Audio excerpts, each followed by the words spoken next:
did fear replace freedom for women? Fear didn't keep you safe. It kept you compliant. How many times did I stay too long somewhere because I was afraid versus satisfied? How many times? Stop recording. So, how did fear replace freedom for women? How did we let this happen? Fear has never kept us safe. It's kept us compliant. How many times have we stuck around somewhere or in a relationship, a job we couldn't stand, because we acquired fear? And this fear did not happen overnight. It slowly eked into our lives because we invited it. Back in our youth, when we didn't have two nickels to rub together, oh, the devil may care. Bombastic, living out loud, living free.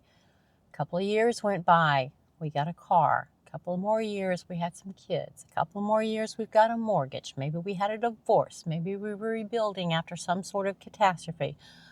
Life happens, and all of a sudden, we become even more desperate to retain our current income than we were 15, 20, 30 years ago.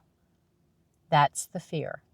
We've acquired additional reasons and problems, so we're afraid to leave, to start over, and maybe find something worse.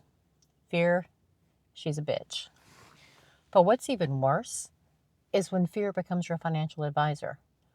When you begin making your financial decisions and your life satisfaction choices because of fear. You're afraid to quit this job for fear you're not going to find a replacement, for fear that the next job's not going to bonus you as well, etc., etc. You're going to end up somewhere worse. I've been guilty of saying, the devil I know is better than the devil I don't. Was that really bold, bombastic, Jen? Or was that complacent, I'm fearful of losing this, Jen? Questions to ask yourselves. And fear doesn't solely source itself from our internal dialogue. No, it comes from external sources. We see it in the news. The job market sucks. Unemployment is at an all-time high. Companies are laying off. Ageism's a real thing. People of our age, 50 over, can't find a job because everybody else is younger with more recent technology experience, etc. So we become even more fearful of not being able to make a move. We allow ourselves to be stuck. So here we sit. We also make ourselves very fearful of not knowing enough to be able to make better financial decisions, whether it comes to where to put our money.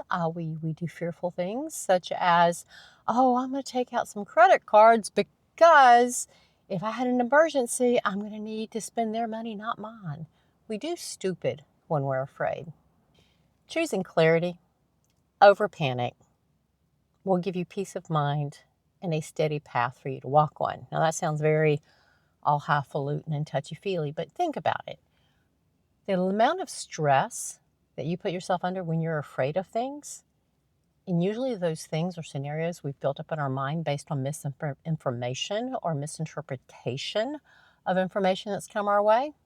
Could have been about some news story, could have been about some remote, distant land that has a very unique situation that will never replicate and duplicate itself in your neighborhood, but all of a sudden you're afraid that Ebola or the swine flu or the bird flu or whatever the most recent fear-mongering news story is about to happen to you and yours, and what that might mean to y'all financially.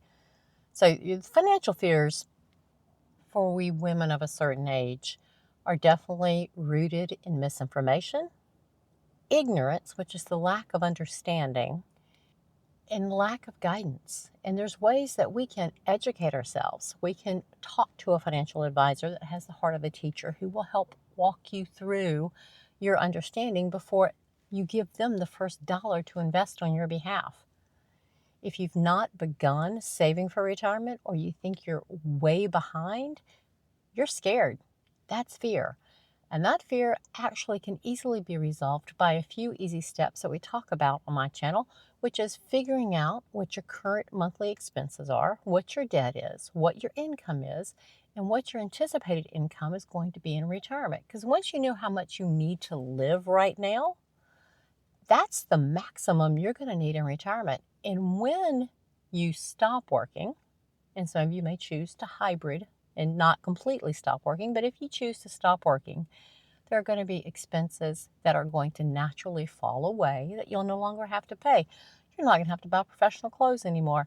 You're not going to have to buy dry cleaning. You're going to eat home a lot more. So your expenses will actually decrease when you're no longer working.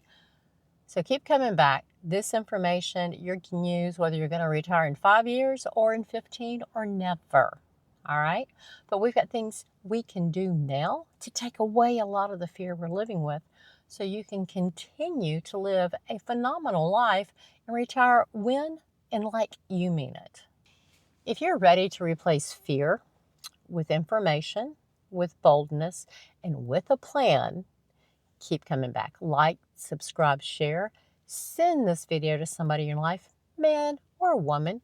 I usually speak to women over 50, but I know there's a lot of men that tune into this channel and to hear a lot of the information I have to say. I am not a financial advisor. I am just simply a woman who has decided that she would like to retire sooner than later, and how am I going to do it? I'm here to help you figure that out for yourselves. Keep coming back. I'll see y'all soon. Stop recording.